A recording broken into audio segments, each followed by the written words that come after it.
Está no ar Gente que Fala, o melhor programa de debates do rádio brasileiro. Gente que Fala tem texto e direção geral do jornalista Fausto Camunha.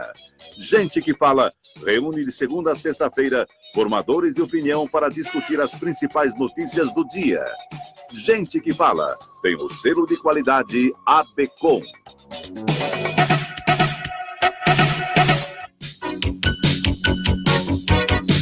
Olá, ouvinte do programa Gente que Fala, muito boa tarde, 12:03 em São Paulo, seja bem-vindo, eu sou Mauro Friesman, nós estamos no ar na Rádio Trianon AM 740 de São Paulo e Rádio Universal AM 810 de Santos. Você nos assiste pelas redes sociais, no Instagram, @programa Gente que Fala, e no facebook.com/programa Gente que Fala. Curta as nossas páginas e acesse o nosso blog, é o gentequefala.com.br. Nós queremos a sua participação, fazendo perguntas aos nossos convidados, pelos telefones 3289-3580 e 5052-5555. Hoje, quinta-feira, mais uma edição do Gente do MPD que Fala, parceria do programa Gente que Fala com o movimento do Ministério Público Democrático, com o apoio do Instituto Ética Saúde.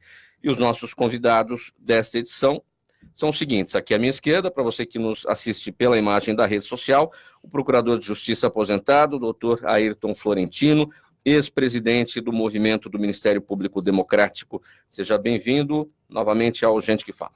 Opa, obrigado. Também conosco, agora aqui à minha direita, a consultora empresarial Betânia Costa. Seja bem-vinda, Betânia. Obrigada, Mauro. Bom dia a todos. E ainda conosco o advogado Dr. Edson Vismona, presidente do Instituto Brasileiro de Ética Concorrencial. Vismona, seja bem-vindo. Bom dia, Mauro, bom dia, Ayrton, bom dia, Betânia. Uma satisfação estar aqui com vocês e com os nossos ouvintes. Satisfação é toda nossa, obrigado pela presença de todos. Vamos agora ao nosso primeiro tema. Assinado em dezembro com a Procuradoria-Geral da República, o acordo de delação premiada do ex-presidente da OAS, Léo Pinheiro, ainda não foi enviado ao Supremo Tribunal Federal para homologação, para que os relatos de supostos crimes possam ajudar processos em andamento e possibilitem novas investigações. O acordo está parado no gabinete da Procuradora-Geral da República, Raquel Dodge, há pelo menos 5 meses. Doutor Ayrton, essa delação do Léo Pinheiro foi justamente no final de janeiro, início de fevereiro, portanto, esse é o prazo, 5 meses, parado lá, esse período parado lá. O que o senhor acha que tem por conta desse atraso aí? Por que não foi para o Supremo Tribunal Federal ainda? Não costuma ser uma demora no envio, costuma ser uma demora na questão do acerto do acordo, né? Parece que o Procurador-Geral da República anterior agia com mais, não digo precipitação, mas com mais urgência nessas coisas da Lava Jato. Entretanto, parece que a prudência é recomendável hoje, ainda mais depois dessas notícias mais recentes do Intercept, indicando que, pelo menos em parte, o jogo da Lava Jato tinha cartas marcadas. Eu tenho a impressão de que é até mesmo recomendável que a Procuradora-Geral da República tenha a prudência necessária. Até porque nenhum cidadão numa sociedade democrática, eu acho que espera que o judiciário se envolva dessa maneira, a ponto, num caso tão importante desse para o país, a ponto de parecer que se pode admitir, e não se pode, que um cidadão escolha um juiz para julgar sua causa, ou pior ainda, que o juiz escolha uma causa, um cidadão para julgar ao seu talante. Eu tenho a impressão que a Procuradora-Geral da República, Raquel Dodge, está apenas fazendo o correto, tendo prudência para melhor examinar o caso. Agora, esse período chega a 5 meses. O que surgiu agora dessas supostas conversas entre o ministro Moro, então juiz à época, e os procuradores da Lava Jato, foi mais recentemente. Mesmo assim, o senhor considera essa questão da prudência? Sim, eu acho que aí há se nós formos detalhar essa questão específica do dirigente da OAS, nós vamos constatar que ele foi utilizado como testemunha, quando na verdade era delator, não é? Isso já é muito grave para o direito processual penal hoje. Então, tudo isso é para ser considerado por uma autoridade tão importante como a Procuradora-Geral da República. Doutor Vismona, sua avaliação sobre essa questão. Bem, eu acho que os termos do acordo já foram debatidos, aprofundados, ou seja, todas as questões que havia foram suscitadas e dirimidas, me parece. Há questões aí que precisam ser explicadas. Eu acho que a demora, em que pese a ponderação do doutor Ayrton, absolutamente válida, deve talvez, há comentários de que há questões políticas aí com relação até ao processo de nomeação do novo Procurador-Geral da República, enfim, não sei se isso é verdade, mas o que me parece é que já passou um tempo bem razoável para analisar todos os termos do acordo conforme foi definido pelos próprios profissionais, né, atuantes nessa questão na Procuradoria da República. Agora, me parece essa questão toda aqui,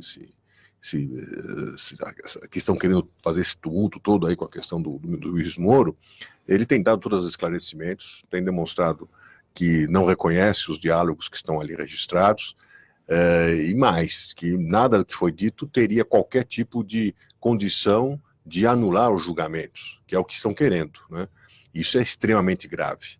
Eu acho que nesse momento o que nós precisamos é dirimir as dúvidas com toda a transparência, que a procuradora dê andamento ao acordo que foi firmado para que seja homologado, porque já até houve oportunidade agora para o Léo Pinheiro apresentar uma carta onde ele afasta qualquer tipo de pressão, qualquer tipo de coação que ele prestou e fez a delegação dentro de atendendo todos os requisitos necessários, e que é absolutamente válido o trabalho que tem sido feito. Enfim, são questões que estão sendo discutidas, evidentemente, mas o importante é que a gente avance e continue avançando nesse processo de combater a corrupção em todos os níveis, doa a quem doer, como é que tem sido feito. Ou seja, não é só um partido que tem sido perseguido, não é uma perseguição, é uma questão de apurar fatos ilícitos, mas vários partidos foram envolvidos, várias autoridades do legislativo, do executivo, ou seja, é um processo amplo que nós queremos, como sociedade civil, que cada vez se aprofunde mais para que possamos punir definitivamente os culpados e acabar com esse sentimento de impunidade que acredito que seja uma das grandes mazelas que o país enfrenta. Haveria a possibilidade desse envio para homologação no Supremo Tribunal Federal ocorrer depois da saída de Raquel Dodge da PGR ou não, né? Ela não disputou a eleição interna, mas pode ser reconduzido. Isso ficaria para o próximo ou para ela mesma na próxima? Porque seguindo essa tendência de demora, né, vai ficar para quem vier a ser o novo procurador. Me parece que já há um prazo razoável para todas as análises feitas, ou seja, os procuradores que participaram dessa negociação com certeza devem ter aprofundado ao máximo essas questões para chegar ao ponto que chegou de firmar esse acordo, que agora precisaria... aí o procurador Ayrton poderia até me informar, mas há mais um rito de passagem aí do que uma análise mais criteriosa ainda, ou seja, os colegas da Procuradoria da República já fizeram essa análise criteriosa. Não sei se esse rito de passagem está sendo muito alongado. Eu tenho uma... Aí parece haver já um vício de origem. Eu não admito, em princípio, tá certo que isso está superado por legislação recente, mas eu não admito, por princípio, um direito penal disponível. Eu acho que a indisponibilidade do direito penal era muito mais conveniente à nossa sociedade. Agora, quando se fala em possibilidade de acordo e delação premiada, eu acho que nós não podemos admitir, em hipótese alguma, que ela se faça depois de preso o potencial delator. Eu acho que isso só, e por si só, é uma coação que deveria ser coibida. Não há quem esteja com uma potencial prisão ou com uma prisão já decretada e executando, não se sinta pressionado a confessar o que não fez. Então, por princípio, eu sou contra já essa delação, sabe? Não adianta o delator depois vir, porque ele não tem como reagir senão dessa maneira, dizer que não foi submetido à coação. A própria prisão foi uma coação censurável. Então, eu tenho a impressão que a prudência da Procuradora-Geral da República, em que pese esse comentário que vem sendo publicado na imprensa, de que poderia estar vinculado à recondução dela, eu não acredito. Eu tenho a impressão que a prudência é necessária e da natureza dela. Betânia, seu entendimento a respeito dessa questão? Eu entendo que 5 meses, eu acho que refoge um pouco a razoabilidade, né? Eu acho que esse prazo já seria suficiente, ainda que seja necessário uma certa prudência na análise do acordo que for firmado também, né? Mas eu acho que refoge realmente a razoabilidade. Eu, no meu ver, penso que já deveria ter sido feito essa homologação e, né, repassado para o STF, como o doutor bem mencionou. Os termos do acordo já foram delineados, né? Isso, no seu entendimento, poderia trazer alguma implicação? Implicação em si, no meu entendimento, penso que não, né? Mas viola também o direito até do delator, né? Ele fizeram esse acordo, faltou exatamente homologar esse acordo, eu acho que está violando também os direitos fundamentais dele, né? Sim. Então nós temos que pensar nesse sentido também. Para anunciar agora aqui também conosco, nesta edição do Gente do MPD que Fala, a jornalista, influenciadora digital Nívia Justa. Seja bem-vinda mais uma vez. Muito obrigada, desculpem o atraso, São Paulo não pode chover, né? Não pode chover. Tem 1 hora no trânsito para chegar aqui. Mas vamos lá, já vou te colocar na conversa. A gente está debatendo aqui essa questão da delação do Léo Pinheiro, que ainda não foi enviada ao Supremo Tribunal Federal para homologação. E esse acordo está parado no gabinete da Raquel Dodge, a Procuradora-Geral, há pelo menos 5 meses. Como é que você avalia essa questão deste atraso? Eu faço a pergunta por que está parado há 5 meses. Acho que é o que a gente deveria se perguntar, né? Se não tem nada por trás disso, né? Eu tenho acompanhado e fico só me perguntando de verdade por que está parado, né? Não consigo entender porque alguns casos são tratados com uma celeridade enorme e outros nem tanto. Sim. O ex-presidente da Assembleia Legislativa do Rio de Janeiro, Paulo Melo, preso desde 2017 pela Operação Lava Jato, voltou para a sala de aula em troca de redução da pena. Melo cursa o ensino fundamental em uma escola estadual dentro do presídio Bangu 8. Depois de fazer um teste de nivelamento, o ex-deputado MDBista retomou os estudos a partir do 6º ano do fundamental, que é a antiga 5ª série. Doutor Ayrton, qual que é o simbolismo disso? Claro, a questão a remissão de pena aí nessa situação, mas o fato de o ex-deputado voltar para a sala de aula como remissão de pena e para fazer o 6º ano do ensino fundamental. A lei da execução penal não faz distinção entre o nível de escola que está sendo ministrado para esse efeito de remissão da pena. Pode ser do ensino fundamental, pode ser de nível superior, pode ser profissionalizante. Qualquer que seja a escola, e desde que o preso comprove a presença não necessariamente o aproveitamento, mas a presença efetiva nessas aulas, ele tem direito a cada 12 horas de aula a reduzir um dia de pena. Então, isso está previsto em lei. Esse direito é inspirado na Declaração Interamericana de Direitos Humanos, que diz, sem precisar dizer, que a pena de prisão ela deve ter a finalidade precípua de reabilitar o preso a voltar à sociedade da forma mais natural possível. Então, eu tenho a impressão de que não tem lá muita relevância se nós tivermos essa consideração, o fato de esse deputado ter voltado aos bancos da escola. O nível de escolaridade dele poderia até impressionar, né? Baixa escolaridade, sendo deputado, isso às vezes chama a atenção, mas de qualquer maneira é um direito dele. Agora, o simbolismo no sentido de que todos pedem educação, até no sentido de que com mais educação, com mais cultura, menos criminalidade, menos gente presa, enfim, nesse sentido. Quer dizer, a pessoa precisa estar na cadeia para voltar para o banco escolar, sendo que não temos a educação que vá prevenir a criminalidade. Sim, aí é uma contradição de fato, mas é assim como emprego, né? Hoje nós estamos como um país de maior desemprego na população, e, no entanto, o trabalho também é causa de redução da pena para essa finalidade, reabilitar o preso à sociedade. Então, o paralelo nós poderíamos fazer também com a atividade de emprego. Neiva. Eu estou só fazendo caretas aqui, né? Eu fico chocada, de verdade, acho indecente como é que um presidente de uma Assembleia Legislativa, quando faz um nivelamento de escolaridade, cai no 6º ano.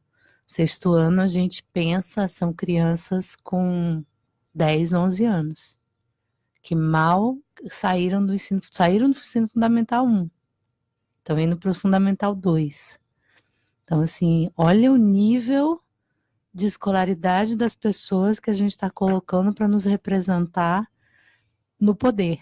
É assustador isso. Do meu ponto de vista como jornalista, como comunicadora, como cidadã, eu acho indecente uma pessoa que teve um cargo eletivo de liderança, primeiro está preso, segundo, está nivelado com uma criança de 10, 11 anos, do ponto de vista de escolaridade.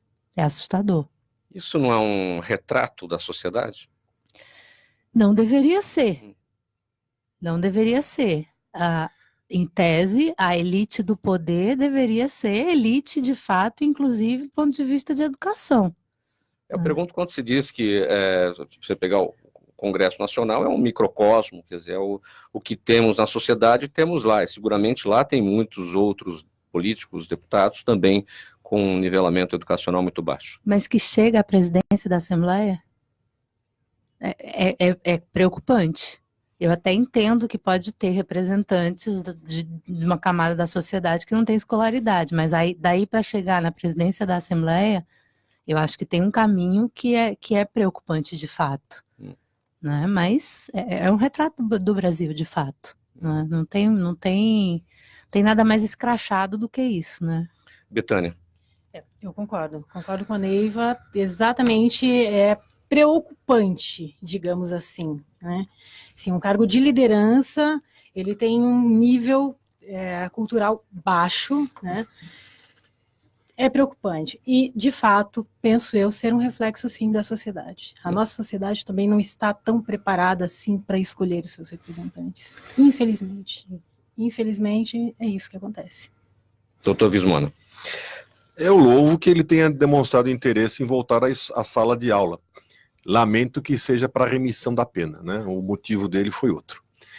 E é até explicável, né? Ou seja, o grave nessa história é que não é só um presidente da Assembleia Legislativa do Rio de Janeiro que foi preso. Outros foram presos. Todos os governadores presos. Mais de 2/3, acho, do Tribunal de Contas do Estado. Ou seja, mostra a corrupção endêmica que se assolou no grande estado do Rio de Janeiro. Isso que é lamentável. Eu entendo que a pessoa pode ter um nível cultural, um nível de instrução baixo, mas ser absolutamente correta. Não aceitar corrupção jamais. Isso não depende do nível de escolaridade. Depende do caráter dessas pessoas. Agora, o que nós estamos enfrentando nesse nosso país é que a corrupção ela é ampla, geral e restrita, e quando nós nos deparamos com mecanismos de combate à impunidade, que esse nível de político sempre contou, né, a gente ainda tem que enfrentar resistências. Isso que me perturba. Ou seja, a partir do momento que você deflagrou um processo amplo de combate à corrupção, seguindo os preceitos legais, seguindo as regras do Estado Democrático de Direito, ainda temos políticos que vêm a público dizendo, olha, não é bem assim, veja bem, os meus direitos, as questões, como se nós todos tivéssemos que acompanhar isso com uma grande naturalidade. Não é natural, nós temos que combater essas práticas. E o que demonstra aqui essa notícia é que esse senhor, ele só se interessou pela escola depois que foi preso, e com o objetivo de redimir a pena, não porque ele está interessado em se aprimorar, em se aperfeiçoar. Nós temos inúmeros exemplos de pessoas que voltaram para o banco escolar a partir do momento que foram eleitas. Temos casos de pessoas que foram fazer curso de direito já eleitas, ou seja, eles entenderam a necessidade e a importância do estudo, do conhecimento. Para o desenvolvimento daquele cargo que ocupam. Né? Exatamente, para que ele pudesse alcançar maior potencialidade na representação que ele exerce. Isso já é absolutamente louvável. O que é triste, pessoas que ocuparam cargos eletivos e que, uma vez ocupando esses cargos eletivos, no mais alto grau deste país, sempre tenha colocado a educação como algo não importante. Até com certo orgulho. Eu não fiz escola e estou aqui, entendeu? Esse é o processo. Não é isso. As pessoas têm que dar o exemplo. Ainda que não tenham tido possibilidades de estudar no momento oportuno, quando tiver essa oportunidade, que estudem. Porque para representar a população, você tem que se aprimorar sempre. Então, não é um problema a pessoa ser eleita sem um grau de instrução adequado. O problema é ela negar que isso não represente algo que ela tem que superar. Tem que superar, porque é isso que nós precisamos elevar o grau de educação de todo mundo, do povo e dos nossos representantes, para combater essas práticas ilícitas com consistência. Né? O triste da notícia é isso. Ele não aprendeu nada, né? Ele está querendo aí ganhar mais alguns benefícios que a lei permite, está absolutamente dentro da lei, mas o triste é que ele nunca se preocupou com isso antes, né? Só foi se preocupar depois de preso. Tem me permito? Claro. Tem o outro lado da moeda, né? Que é até positivo. Eu acho que o aspecto da democracia. Nós não precisamos exigir, ou não devemos exigir, níveis de escolaridade para que as pessoas consigam se representar no governo, nos atos de governo. Então, eu acho que a política deve ser feita de pessoas de acordo com o espectro social que nós temos. Aí nós não podemos contestar. Isso é demonstração de democracia. Nunca nós exigimos nível de escolaridade para essa finalidade. O Marechal Deodoro da Fonseca, por exemplo, proclamou a República sem saber o que ela significava. Quer dizer, isso de acordo com o professor Miguel Reale. Ele não sabia. Quer dizer, quando ele chega numa reunião e diz, escuta, estão discutindo o que nessa reunião? Já no Palácio. Nós estamos discutindo o capítulo da responsabilidade do presidente da República. Ele falou, mas que coisa, o rei não tinha responsabilidade, por que eu vou ter? E aí explicam para ele, isso é fundamento da República, tá certo? E ele não sabia que ele estava proclamando algo para que houvesse responsabilidade do presidente da República. Ora, nunca exigimos nível de escolaridade. Agora, uma outra virtude há nisso é que as pessoas, embora tenham um pequeno grau de escolaridade, conseguem construir e expor suas ideias a ponto de convencer eleitorados, sabe? É certo que o nosso eleitorado também não tem lá alto grau de escolaridade, mas a verdade é que outros concorrentes com escolaridade não conseguem o mesmo sucesso. Então, nesse aspecto, eu acho que nós temos que também enaltecer a virtude do brasileiro sem escolaridade que consegue construir e expor as ideias dessa maneira.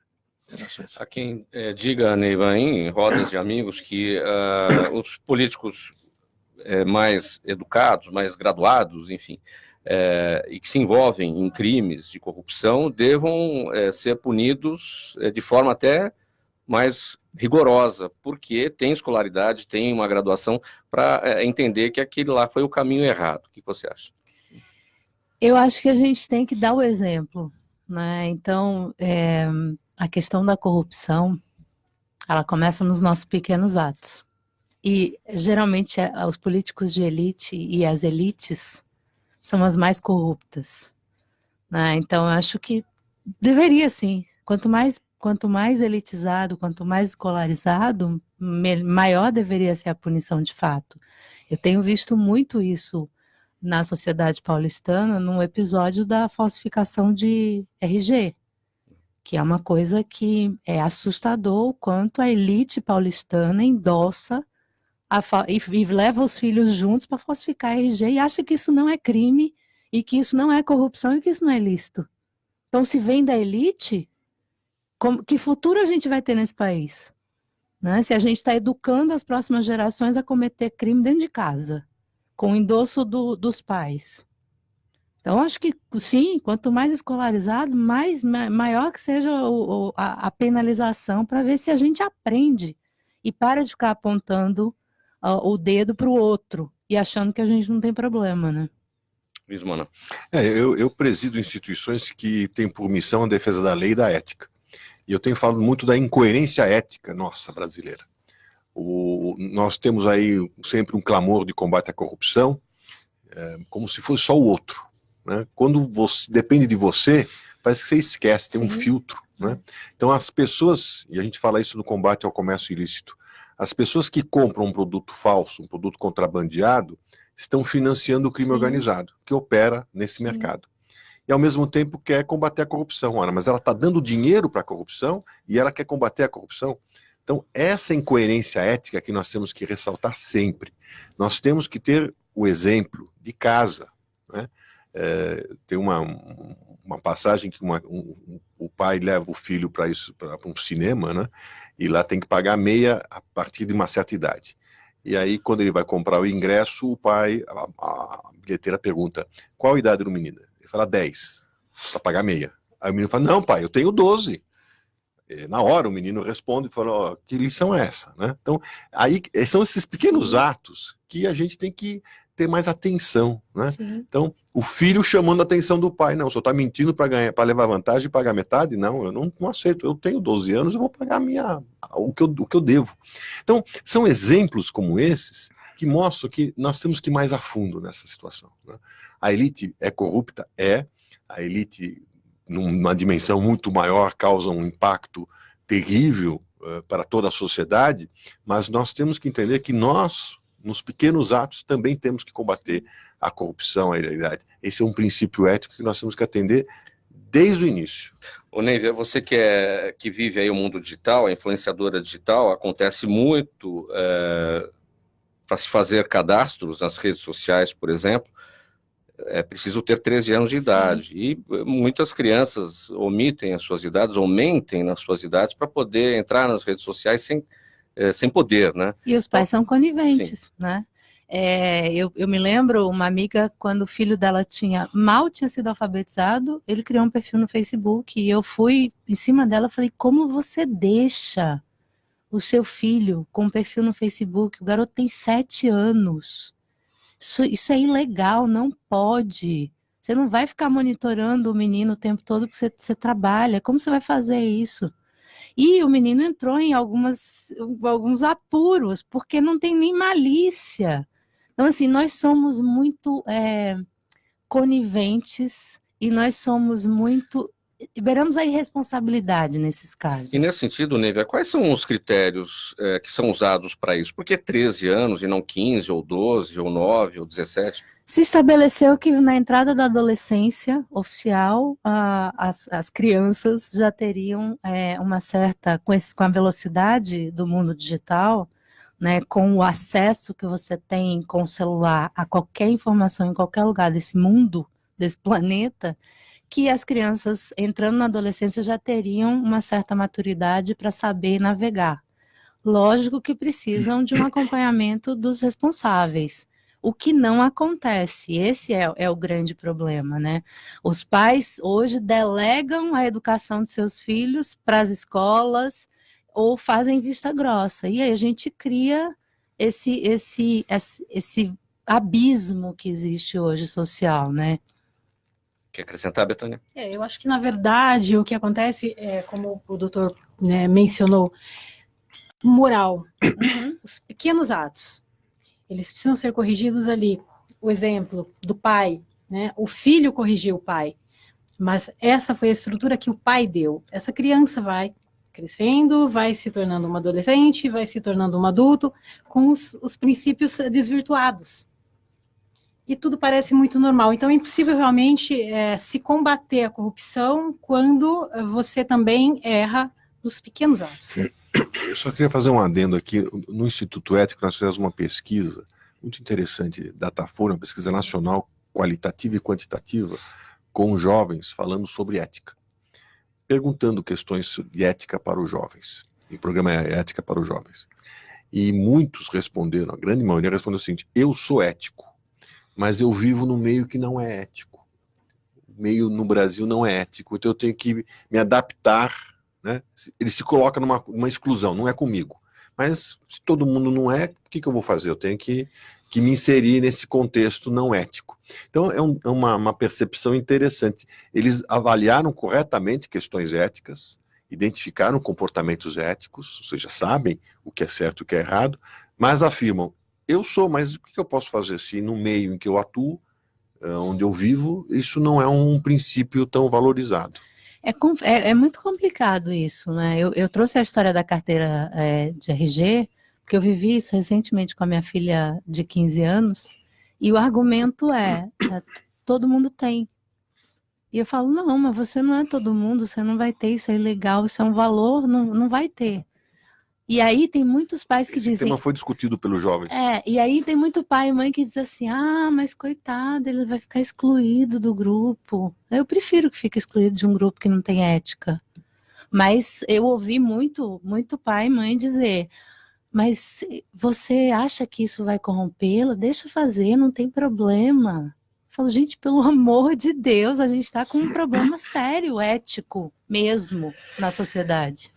Bom, vamos mudar aqui o nosso tema. A Comissão de Constituição e Justiça e de Cidadania do Senado aprovou um projeto de lei do senador José Serra, de 2015, que proíbe qualquer forma de propaganda de tabaco, cigarros, cigarrilhas, charutos e cachimbos, até mesmo nos locais de venda. A proposta também proíbe a importação e a comercialização de cigarro com sabor e transforma em infração de trânsito o ato de fumar em veículos quando houver passageiros menores de 18 anos.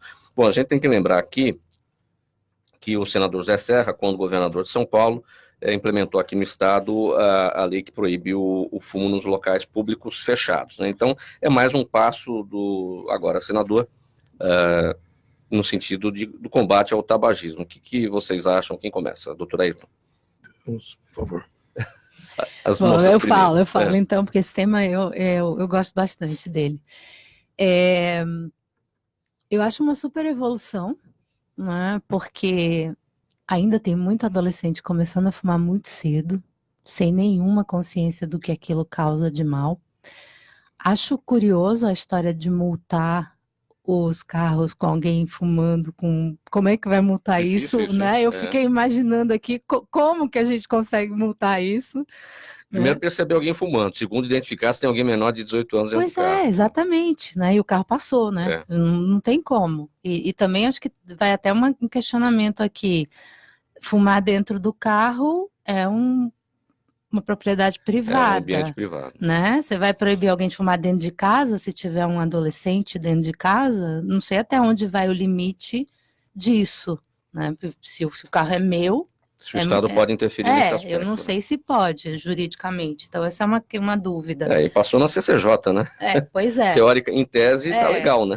Então é muito curioso isso. E acho que a questão de proibir o cigarro com sabor também é interessante, pensando nos que vão começar, para não ter o mascaramento do... Eu nunca fumei, mas imagino que o gosto não seja tão agradável numa primeira tentativa. Então, ter um sabor mascara isso. Então, é importante também não ter, né? Alguém fuma aqui na mesa? Não, eu não fumo, mas eu estou diretamente ligado a esse tema por razões profissionais. Eu queria fazer aqui só um esclarecimento.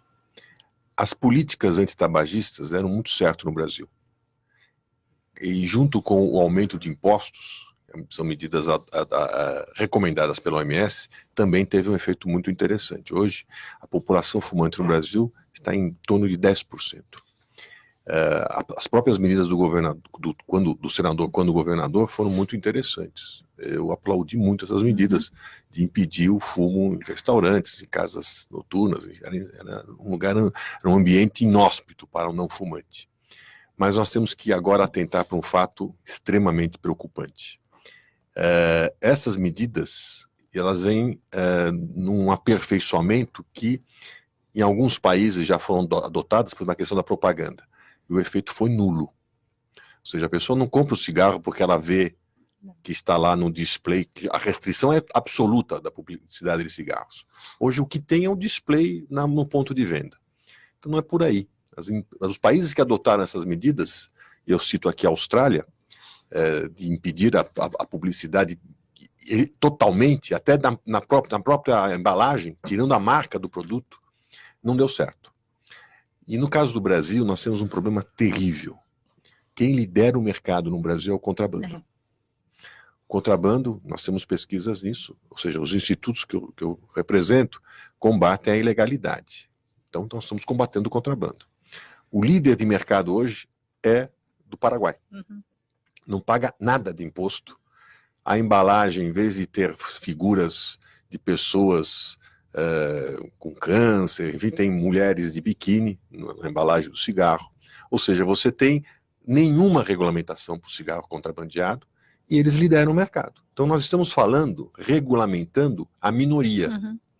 Efeito nenhum para a maioria, que é o contrabandista, com 54%. Quem opera o contrabando? Organizações criminosas. O cigarro chega hoje na mão de um jovem, sem qualquer controle da Anvisa, a R$ 3,00, a R$ 2,50. O produto nacional, a média é R$ 7,00. E ainda tem uma lei que proíbe a venda abaixo de R$ 5,00. Ou seja, toda a regulamentação vai contra o cigarro, ótimo, mas esquece a da maioria. Entendi. É absolutamente ineficaz. Essas medidas aí discutidas, por exemplo, esconder o produto legal. Você está escondendo o legal, mas o ilegal está solto. Você tirar o aditivo. Que bom, eu vou fumar um cigarro que não tem aditivo? Não, quero fumar com aditivo. Eu vou encontrar, porque eu tenho contrabando livre sendo distribuído em todas as nossas cidades. Ou seja, o que nós temos que fazer uma reflexão profunda e a OMS faz essa reflexão. Você tem que tomar muito cuidado com as medidas. Já avançamos muito, mas tem que tomar muito cuidado com essas medidas, porque você pode estar ainda mais incentivando o ilegal. É o que está acontecendo no Brasil hoje. Né? A liderança é do contrabando, movimenta bilhões, hoje se arrecada menos impostos do que a sonegação é de 11 bilhões e meio, a arrecadação foi de 11 bilhões e 400, então são dados extremamente preocupantes. Nós estamos incentivando o fumo nas classes mais de menor renda e jovens, porque ninguém controla o contrabando no país. Doutor Ayrton, como é que o senhor avalia esse entendimento do doutor Vismona? Pode incentivar o ilegal? Eu tenho uma visão diferente. Eu até publiquei artigo a respeito. Eu acho que a tolerância zero não é muito, eu não tenho muita simpatia por ela. Sabe? Em qualquer tema, eu acho que a tolerância zero leva à ineficácia da medida. Por exemplo, nós já admitimos o fumódromo dentro de um estabelecimento comercial, depois proibimos de vez. Eu acho que devíamos ficar no meio termo, sabe? Até em atendimento à minoria, que fuma e que deve ter o direito, não simplesmente ser alijado da sociedade. Acho também que é grave você transformar em infração, ainda que administrativa e não penal, você usar o cigarro, que é da tradição dos nossos ancestrais. O cigarro foi para o mundo a partir do Brasil e da América do Norte, sabe? O fumo era usado com muita frequência em rituais, e nós simplesmente vamos alijar da sociedade essa minoria que ficou com essa tendência genética e ancestral. Eu não sou muito favorável à tolerância zero em nenhum tema. ainda mais nessa hipótese. Eu acho que nós deveríamos admitir fumódromos em estabelecimentos. Hoje nós chegamos ao ponto de proibirmos o cigarro em tabacaria, quer dizer, o uso. Nós podemos chegar na tabacaria e comprar, mas não podemos fumar dentro da tabacaria. Quer dizer, então, eu acho que é um exagero. Temos que...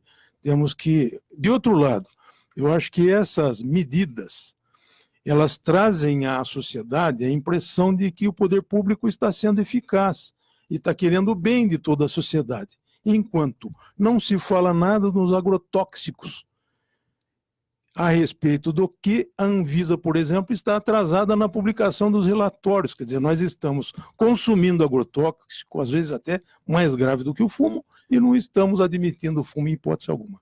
Betânia, como é que você entende essa medida?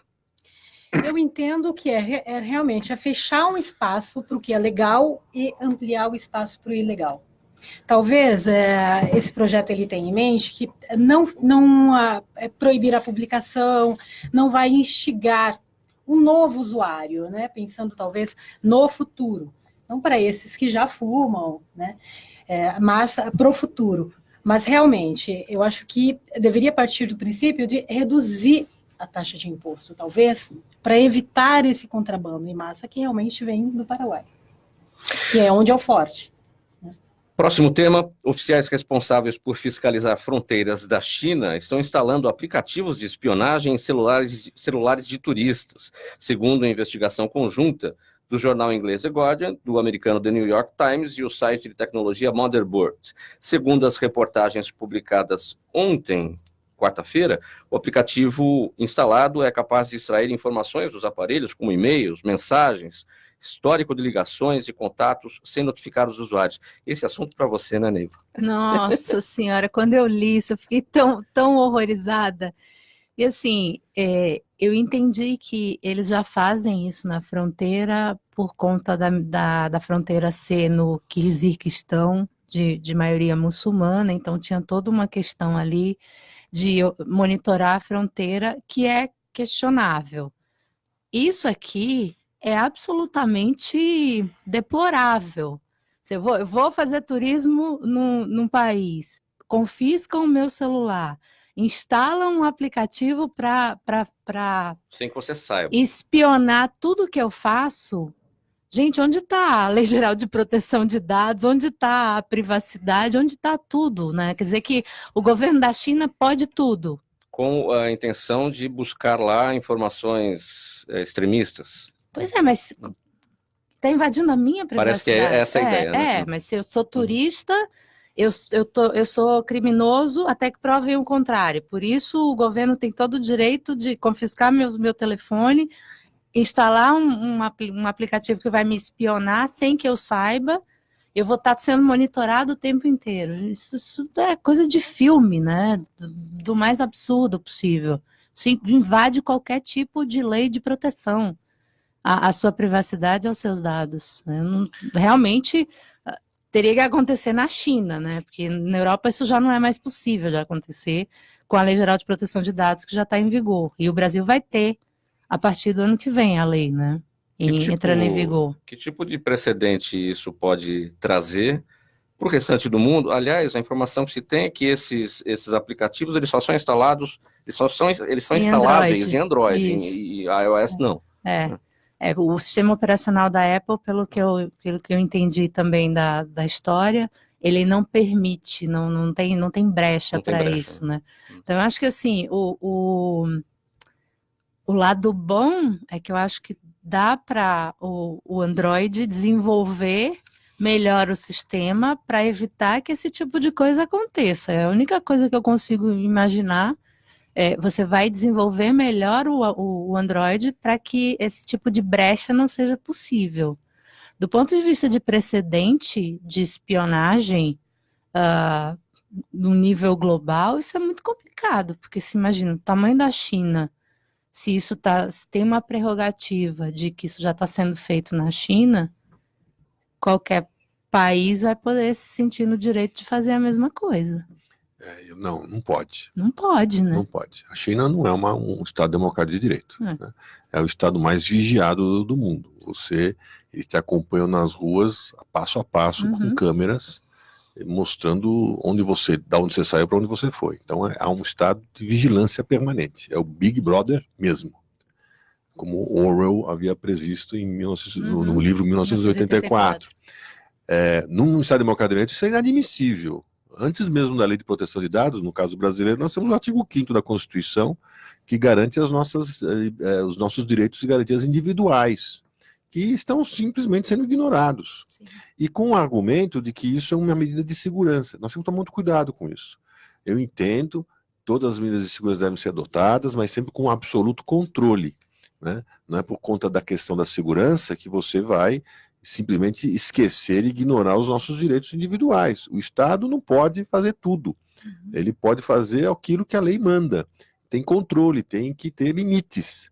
E, com certeza, esses limites foram totalmente ignorados nesse caso que nós estamos comentando. Então, no Estado Democrático de Direito, aqui no Brasil, na Europa, nos Estados Unidos, enfim, na grande maioria dos países aqui também da América Latina, isso não é inadmissível, né? Nós ultrapassamos, essa medida ultrapassa qualquer limite e deve ser, com certeza, criticada e não deve servir de paradigma para ninguém. Gente, eu tenho perguntas do público já aqui, mas antes disso, eu gostaria de abordar uma questão aqui com o senhor, doutor Vismona. O Instituto Ética Saúde e a Controladoria Geral da União, em junho, assinaram um acordo de cooperação que visa o compartilhamento de experiências e boas práticas relacionadas à temática de integridade privada e o envio à CGU, por parte do Instituto Ética Saúde, de dados e informações relacionados a denúncias de práticas de corrupção e fraudes em licitações e contratos administrativos no âmbito do Poder Executivo Federal e de entidades do setor de saúde. É um grande avanço. Esse é o exemplo que o Ética Saúde dá à sociedade de que nós temos que ter medidas dentro dos setores, medidas setoriais de autorregulação, de combate à corrupção e de apoio às iniciativas governamentais no sentido de aprimorar todos os mecanismos de licitação, de compras, enfim. Nós temos que, dentro de casa, começar esse trabalho. É o que o Ética Saúde propõe para o setor da saúde. É fundamental isso. Então, essa proximidade com a CGU é um passo no sentido de estimular que outras entidades também façam o mesmo. Nós temos que defender compliance, programas de integridade para o setor privado, para o setor público e um processo de cooperação. Temos que diminuir o espaço constantemente dessas práticas lesivas ao erário e ao cidadão, porque quando nós falamos de saúde, nós estamos falando aí de medidas que podem afetar duramente a nossa saúde. Então, é uma ação exemplar e em referência para outros setores. Gente, perguntas do público, nós temos 5 minutos, eu quero ver se a gente consegue fazer todas aqui. Doutor Ayrton, Jaime do Jardim Bonfilioli pergunta: é comum no judiciário brasileiro que vá da denúncia à prisão em 14 meses, como ocorreu com o ex-presidente Lula? Não, eu acho que eu sou contra a prisão. Eu acho que nós não deveríamos ter prisões, a não ser excepcionalmente, né? Então, já por aí, eu já tenderia a concordar com essa afirmação feita na pergunta.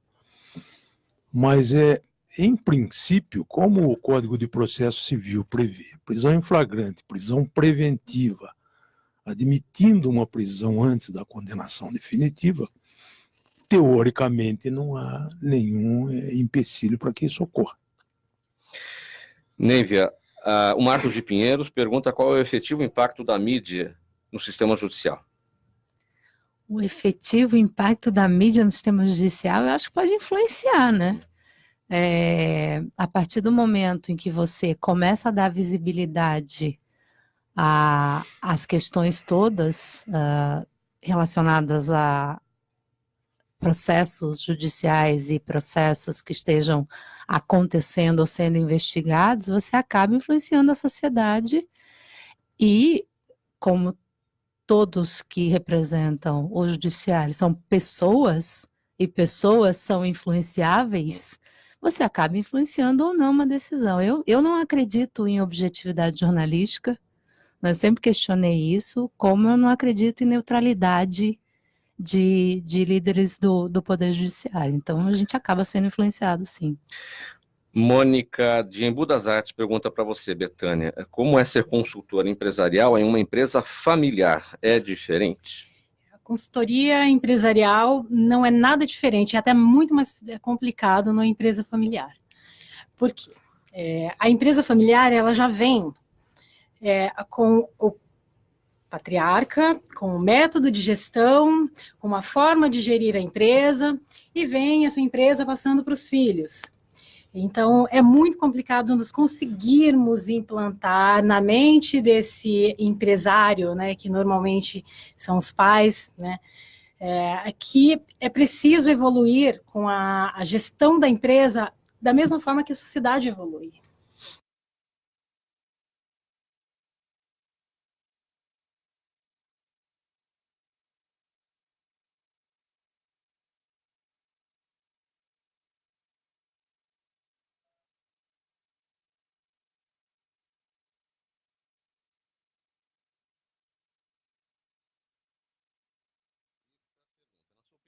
Empresas envolvidas em corrupção devem ser punidas ou somente seus diretores? Aí diz ela, muitos defendem que elas devem ser preservadas por conta dos empregos.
Alertas para os jovens.